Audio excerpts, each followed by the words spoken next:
Hey guys, today I'm going to be making a tie-dye cheesecake. This was at the Disney Pop Century Resort and all over the place. I think they sell it. Well, maybe not. There might be a Pop Century thing only. But they have a tie-dye cheesecake that you can buy there. We had one. Maybe Tammy can see a picture of what it looks like down right here. And so anyway, we found a recipe for it on allears.net. They had a recipe for it, so we're going to give that a try. Haley requested that we try to make this, so we said, sure, that sounds like fun. So what we need is, we need a 1/4 cup of butter softened. This has been sitting out for a little while. 3/4 of a cup of sugar. You need an egg. Now this is just for the bottom. You need an egg. You need 1 tablespoon of cocoa, regular dark cocoa. 1 ounce of red food coloring, which is a whole bottle, which is a lot. A 1/2 teaspoon of vanilla, a 1/2 teaspoon of salt, a 1/2 cup of buttermilk, 1 cup of flour, a 1/2 tablespoon of vinegar, and it is in there, it's just clear, and then a 1/2 teaspoon of baking soda. And we also need a 9-inch springform pan. This is actually a 10-inch, but it should be okay. It'll just be a little thinner on the bottom. It says grease them too, which is unusual, so I'll spray them down with cooking spray before I pour it in there. But this has like a red velvet bottom to it, and then the cheesecake is on top of that, so it doesn't have like a graham cracker crust or something like that, a traditional cheesecake crust. It has like a red velvet bottom, so it's pretty cool. So the first thing we're going to do is we're going to cream the butter and the sugar and the eggs together, or the egg together.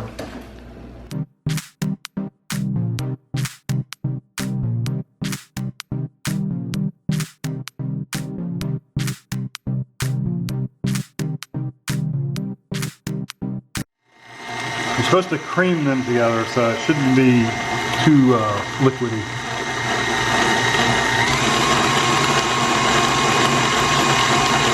Oh, and you want your oven on 350, just in case I didn't say that. I can't remember if I did or not.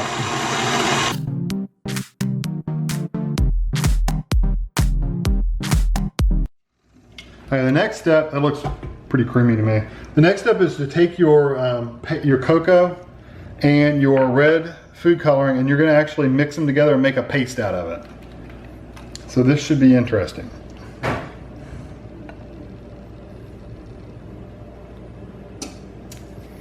I'm trying not to drip those everywhere. And I just got a fork out. I'm just going to slowly mix together because I don't want to splatter this.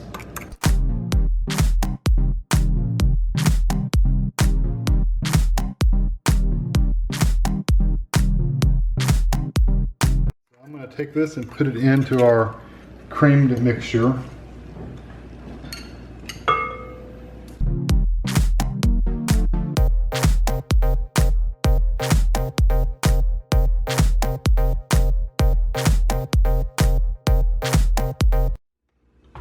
And we're going to mix this up. And while that's mixing, I'm going to get my salt, vanilla, and buttermilk.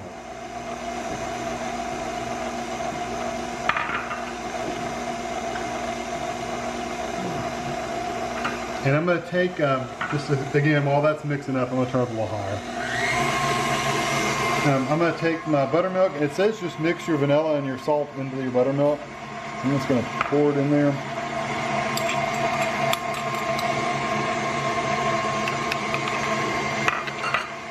Put my vanilla in there.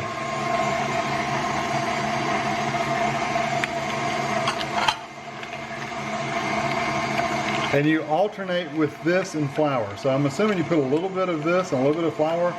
I don't know why you would want to alternate, but that's what it says. So I'm going to put a little bit of the buttermilk mixture in here, but then I'll have to turn it off and put the flour in there.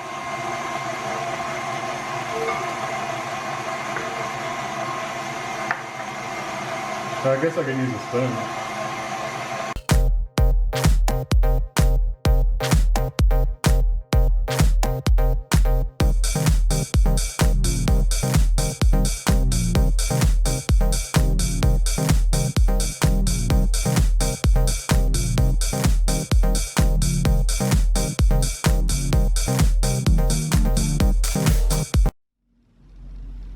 Add soda and vinegar separately. Add last, folding in. Do not beat mixture after adding the baking soda. And then pour it into prepared pan. So let me spray down my pan real quick.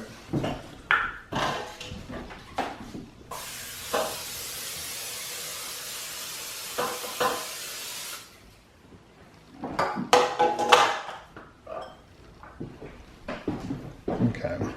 So it says specifically soda first. So let me just add the soda.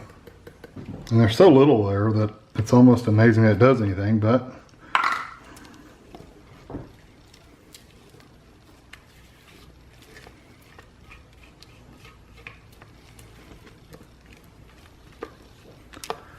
I'm expecting to pour the vinegar in there, and it's like a science experiment with the volcano, you know, it starts bubbling and stuff like that. It didn't, but that's what I'm kind of like, wow, it's gonna bubble.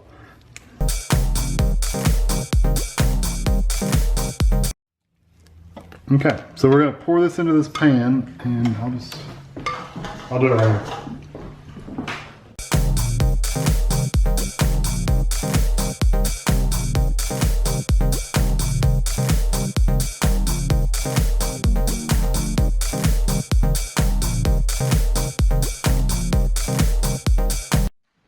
Okay, and so we're going to put it in a 350 degree oven for 30 minutes until a tester, which is just a toothpick, comes out clean. So I'm going to get this in the oven, and then I'll be back to do the inside. Alright, here's the cake out of the oven. I wanted to show you, when you stick a toothpick in it, you know there's no cake coming out on the toothpick. It's clean. And I just do that in a couple places here and there, and it's all clean. So that's good. We did only do 25 minutes since this is a 10-inch pan. My thinking was it's a little bigger, so it's going to be a little thinner, so it wouldn't take as long to bake. So now what you want to do is reduce your heat to 325, so we can start making the filling. So we're going to start doing that next. We're going to get our stuff together. All right, now for the filling, you're going to need 1.5 pounds of cream cheese, or 3 8-ounce packages of cream cheese. You need 1 1/3 cup of sugar, 5 large eggs, 16-ounce tub of cream cheese or sour cream, 1/3 cup of flour, and 2 teaspoons of lemon juice, and 2 teaspoons of vanilla. And you also need food coloring. We have gel food, the icing color. These are the gel colors. I love the gel because you don't need as much, and it doesn't taste as bitter when you mix them up. Like the regular red food coloring sometimes is bitter and black. This is not bitter. You can use regular food coloring too. What you'll need is purple, red, yellow, blue or light blue. Blue is fine, any kind of blue. Green and orange, that's what you need. And it just so happens all those colors are in here, so we don't have to do anything else. So I'm gonna put this to the side. So the first thing we're gonna do, and I said drop your oven temperature to 325, so make sure that's dropping, because if you don't, it'll be hot. It'll be too hot when you put everything in. So we're gonna put our, we're just gonna put our cream cheese in here and beat it until it's fluffy. And this is the part that takes a little while to do it. I'll drop it on the counter.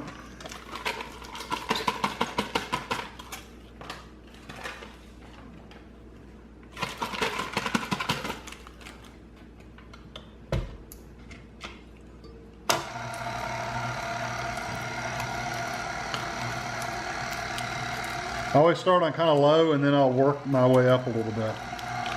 It says keep the mixer on a low setting, but we're going to beat the cream cheese, so it has to be pretty light and fluffy, so it has to be pretty high.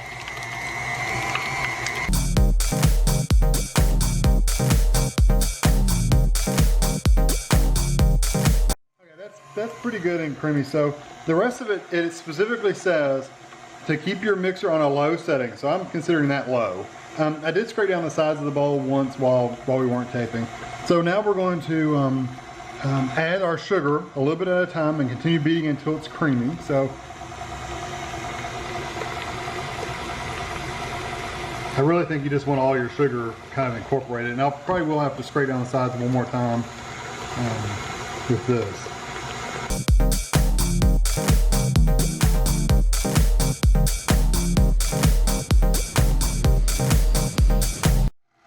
Alright, so that's pretty well mixed up. It is still fluffy and it's creamy. So now you're going to add 1 egg at a time. Again, there's 5 eggs. You just got 1 egg at a time.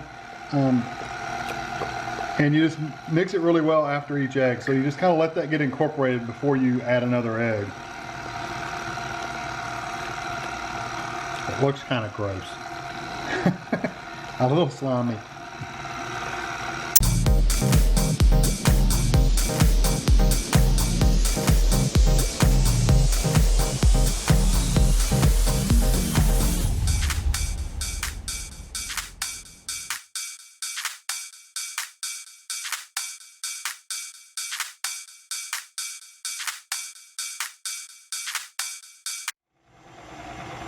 Okay, next I did scrape down the sides real quick.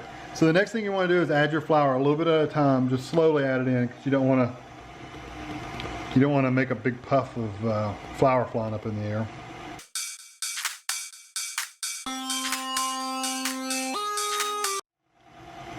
And then you can go ahead and dump your vanilla and your lemon juice in there.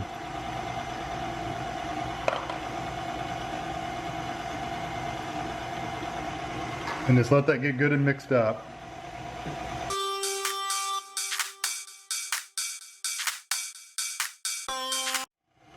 Okay, now we're going to add our sour cream. That's our last step.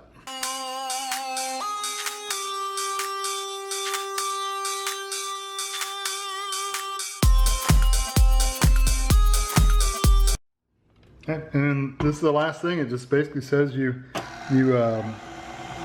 maybe put that in last and beat it very well to where it's all mixed in. I'll have to probably scrape it down a couple of times. Then we're going to divide it evenly into 6 bowls because there's 6 different colors. So once this gets all mixed up and stuff, I'll be back to show you the putting it in the bowls. All right, one thing I didn't say at the very beginning and I should have, all the ingredients for the middle, the center section of the cheesecake part should be at room temperature. So you want to leave out your eggs, your sour cream, your cream cheese. We even left out the lemon juice and everything. Everything was room temperature. So just wanted to say that just so I'd be clear. Now I've got bowls. Tammy's very creative. She's got color bowls that matches each color over the inside. You know how she is. I've just got a 1 cup measuring cup and I'm just going to scoop out basically equal parts of each color. And you know, if I have to go back and scoop out extra, that's fine. But all of it's going to be colored.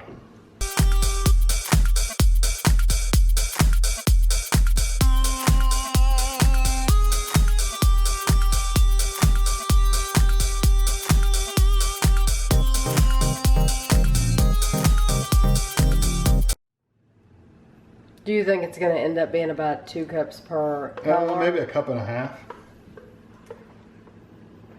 Actually, that's probably about a half cup if I had to say, and that's pretty much the end of it right there. Oh, that's all. Okay, I couldn't tell. So cool. So that worked out perfect. So a cup and a half for each. And let me get some more supplies. Let me open the food coloring and stuff up, and I'll be right back. Okay, we got all of our gel things open. They had little seals on them, so you had to pull each one of them off. What you do is with gel coloring, if you just have regular food coloring, you could just put drops in here and mix it up with a fork and be done with it. The gels are so thick though. You take a toothpick and you stick in there and you literally just run it through there, and you pretty much have to throw that one away. And I'm going to do 2 toothpicks on each one.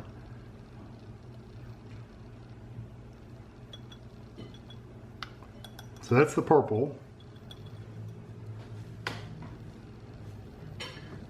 And here's orange. Red. Oh, I mean red. What did I say? Orange. No. I'm colorblind. What can I say?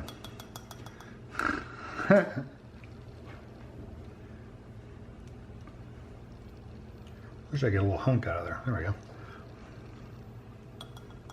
Okay, there's the red. And I can go back and add more as needed. So do you think it's worth using this gel? It seems like it's more trouble than actually being able to just... I like the colors of the gel better, and I like the flavor of the gels a lot better. The flavor? Yeah. Because regular food coloring, if it's a really strong color, it can make, there we go, big hunk on there. It can make it bitter. If you ever had anything with red food coloring that was bitter, that's why it was a liquid food color.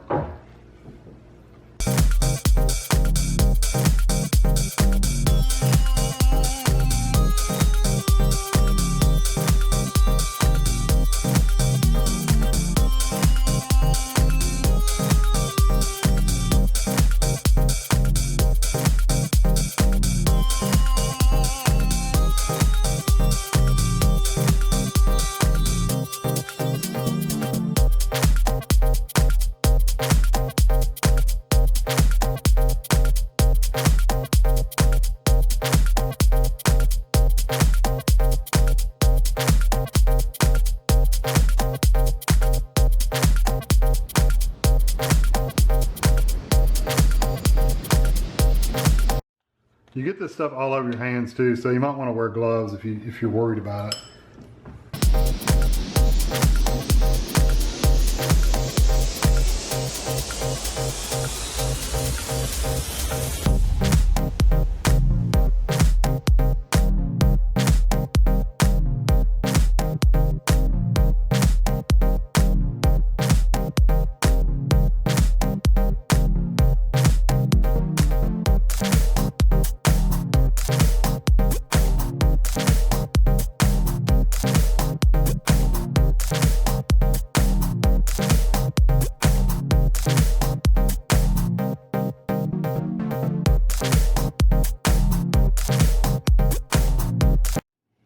Okay, now these are the colors. This is how we ended up being. So let Tammy show you the colors. I think they look pretty cool.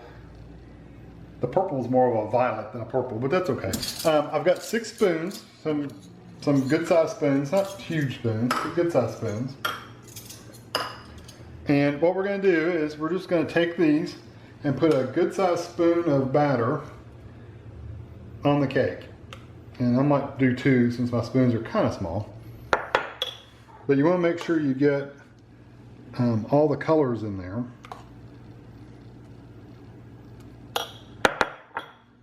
Put a yellow one.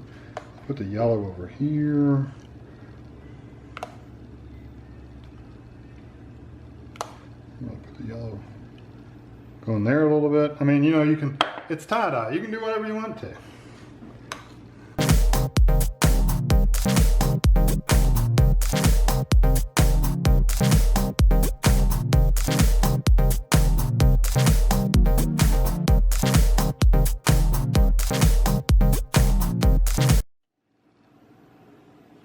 And then it says just kind of swirl the colors together. Doesn't have to be anything fancy.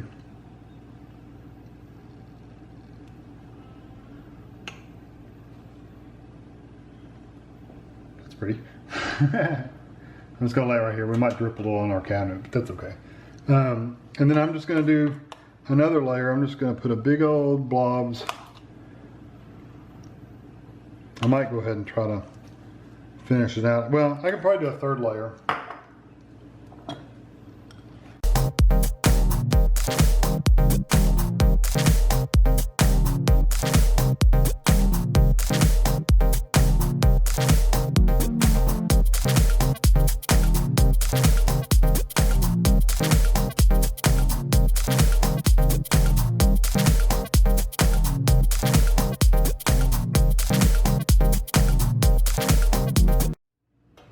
And now I'm just going to use the last of what I have.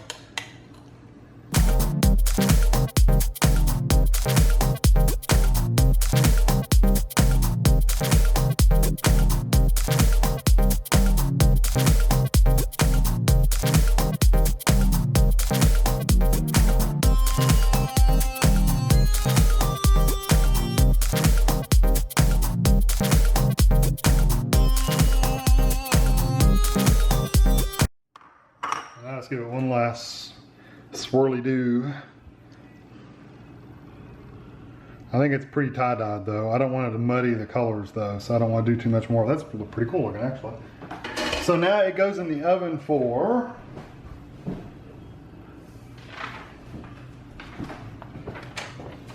It goes in the oven for 325 for 1 hour and 15 minutes. So once it comes out of the oven, once it's been an hour and 15 minutes, you're gonna, I'm assuming turn the oven off and prop the door open and leave it for 15 minutes, for 1 hour. So you're gonna turn the oven off, prop the door open and let it sit for an hour. And then it's ready to take out because you gotta let it settle down some. So I'm gonna get it in the oven and then I'll be back, I'll show you that step. Okay, and I've been an hour and 50 minutes. So what I'm gonna do is turn the oven off and I'm gonna prop the oven open and you can see it raised quite a bit. So, I'm gonna leave it open. Can you see it? I'm gonna leave it open, just propped open like that for another, let's see, you leave it open for an hour. After the hour's up, you take it out of the oven, you let it cool off some more, and then you can put it in the refrigerator for, it says put it in the refrigerator for 24 hours to let it completely cool down. So it's gonna sit there for an hour. let it cool for a little while, and we can put it in the refrigerator.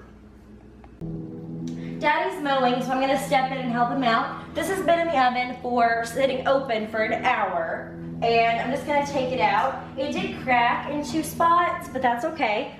And the instructions say just to leave it out long enough to where it's completely cool to put it in the oven for 24 hours. The refrigerator. The refrigerator for 24 hours.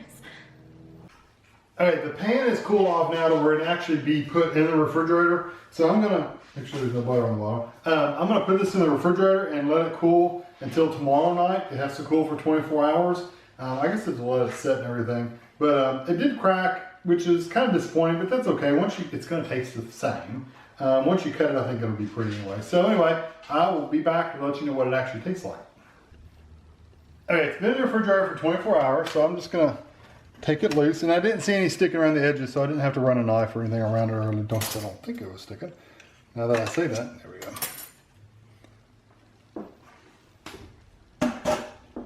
It looks very interesting.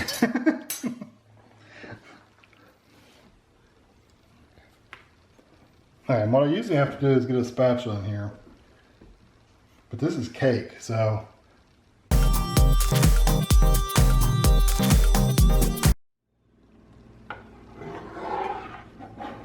There we go.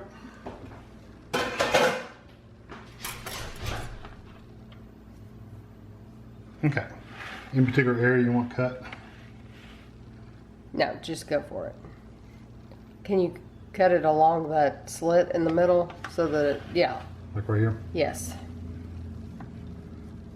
I think when they crack like this, if you cut it in a way to where you can't really notice that they're cracked. And I'm just going to cut a sliver for us to try.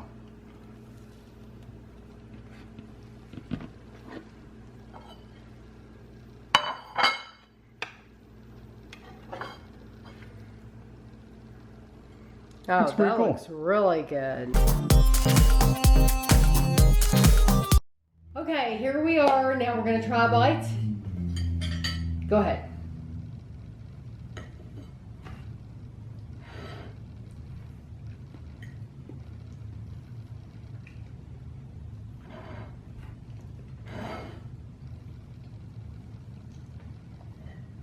It's good. It does remind me exactly of the one at Disney. Mm-hmm.